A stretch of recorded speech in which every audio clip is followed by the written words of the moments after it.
नमस्कार, मी शोभा जाधव.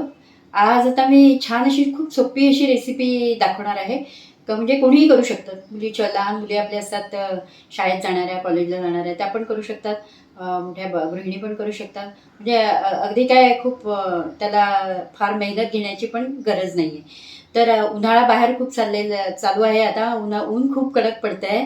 तर त्या उन्हाचा पण जरा फायदा पण करून घेतला पाहिजे. तर त्याचा पण फायदा करून घेणार आहोत. तर आज आपण बनवणार आहोत साबुदाण्याचे पापड. त्याला पळी पापड सुद्धा म्हणतात, कारण ते आपण पळीनेच ते टाकले जातात, म्हणून आपण त्याला पळी पापड पण म्हणूया. तर आज मी पळी पापड बनवणार आहे. तर ह्या वाटीने मी साहित्य बघूया आपण आता.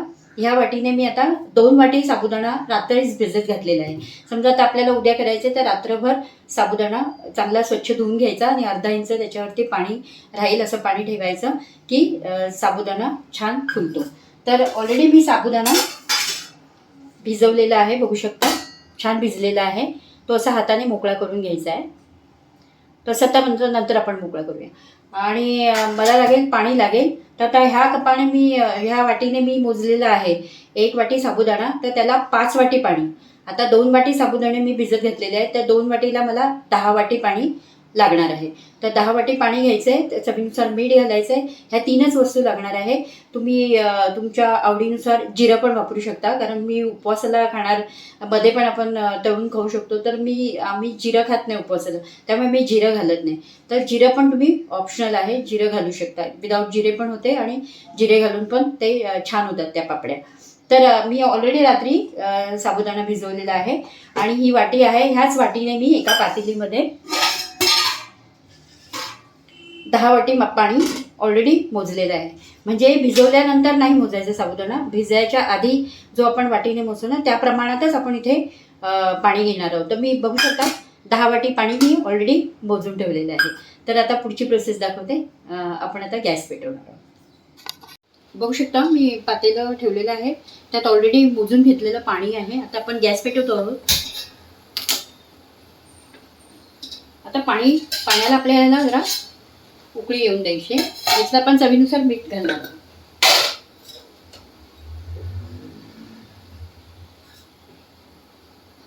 चवीनुसार मीठ टाकलेलं आहे मी.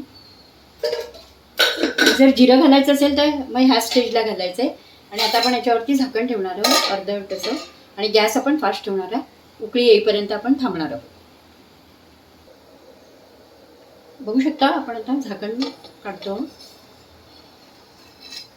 बघू शकता पाण्याला छान उकळी आलेली आहे. 5 ते 7 मिनिटं लागले पाणी उकळायला. आता आपण ना मीडियम गॅस करणार आहोत.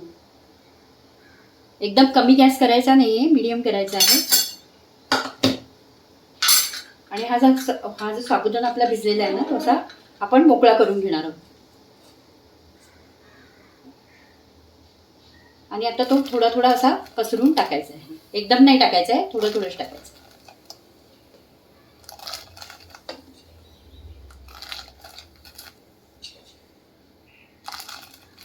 अजिबात ही रेसिपी बिघडत नाही, अगदी सोपी आहे. थोडं आपण याला हलवून घेऊया. गॅस मिडियमच ठेवायचा आहे, कमी नाही करायचा आहे किंवा जास्त फास्ट पण नाही करायचं.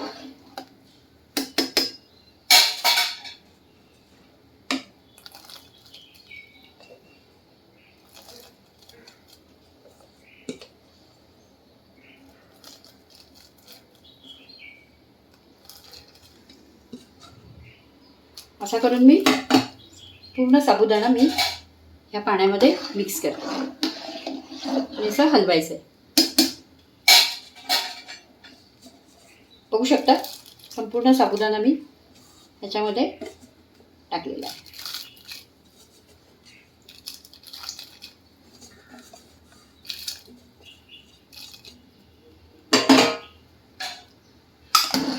आणि हे आता आपल्याला 1-1, 2-2 मिनिटानंतर ढवळत राहायचं, जोपर्यंत की साबुदाणा शिजत नाही. आता हे बघा एकदम ढवळताना एकदम पाणी पाणी दिसतंय. आता हे आपण जसं ढवळत जाणार, गॅस आपला मिडियमच ठेवायचा आहे, एकदम कमी नाही करायचं आहे. आणि दर 2 मिनिटाने, दर 1 मिनिटाने असं आपल्याला ढवळत राहायचं, जेणेकरून की खाली लागलं नाही पाहिजे, म्हणजे जळलं नाही पाहिजे. आणि जेव्हा असं एकदम थोडंसं असं घट्ट होईल ते सांगते मी तुम्हाला. साबुदाणा पण असा पारदर्शक होतो आणि शिजल्यानंतर, आणि थोडंसं मिश्रण असं घट्ट होतं. तर हे आता आपण शिजूया.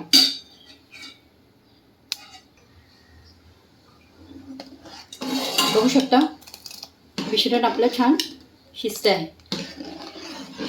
त्याला ढवळत राहायचं आहे दर एक मिनिटांनी.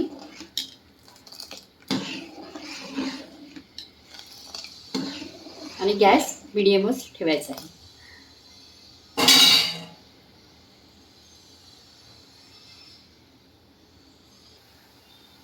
बघू शकता साबुदाणा छान आपला शिजतो आहे.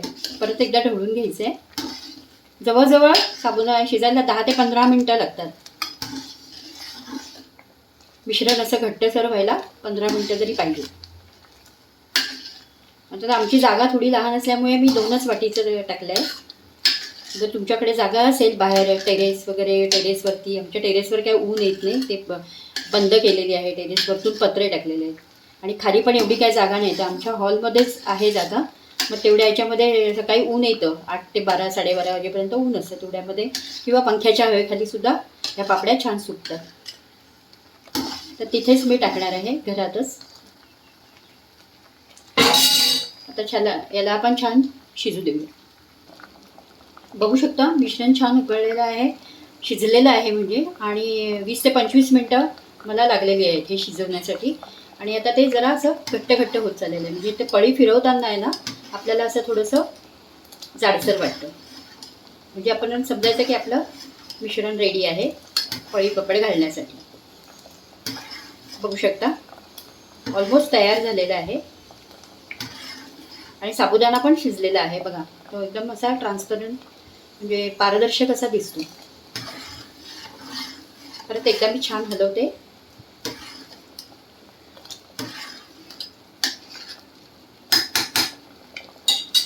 अजून 1 ते 2 मिनटं शिजू देऊया.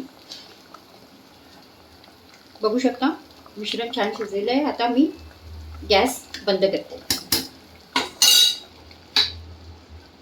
आणि आता हॉलमध्ये मी एक प्लॅस्टिकचा पेपर आहे, तो स्वच्छ धुवून घेतलेला आहे. तो अंथरून आपण त्याच्यावरती पळी पापड घालणार आहे. हॉलमध्येच एक कॉर्नरला मी स्वच्छ करून घेतलेलं आहे. पेपर चांगला धुवून मी स्वच्छ धुतलेला आहे आणि अंतरलेला आहे. आता याच्यावर आपण असे पापड टाकणार.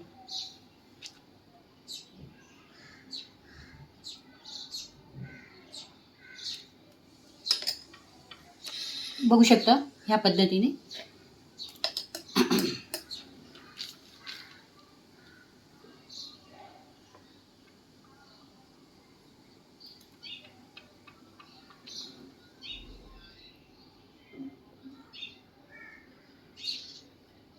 ते हे पळीदेश टाकतो आपण, त्यामुळे याला पळी पापड असं म्हणतात.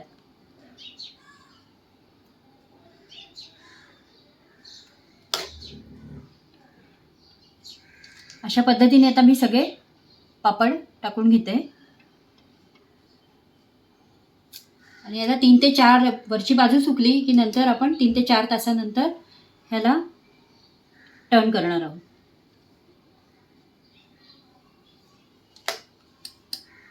आणि पूर्ण छान पापडी सुकायला 2 दिवस लागतात. तर अशा रीतीने मी सगळे पापड टाकून घेते. बघू शकता अशा रीतीने मी सर्व पापड टाकलेले आहे. आता याला सुकण्यासाठी 2 दिवस हवेत. तर आपले पापड टाकून झालेले आहेत. 2 दिवसानंतर आपले पळी पापड 2 दिवसापूर्वी आपण केले होते, तर ते आता मी छान असे उन्हामध्ये सुकवलेले आहे. तर बघू शकता असे दिसतात. एकदम अजिबात स्वच्छ, अगदी काचेसारखे. आणि तेलात टाकल्यावरती दुप्पट आकाराने कढईभर होतो, दुप्पट आकाराने फुलतो. तर तयार आहेत आपले पळी पापड. नक्की करून बघा. आणि व्हिडिओ आवडल्यास लाईक करा, शेअर करा आणि सबस्क्राईब करा. धन्यवाद.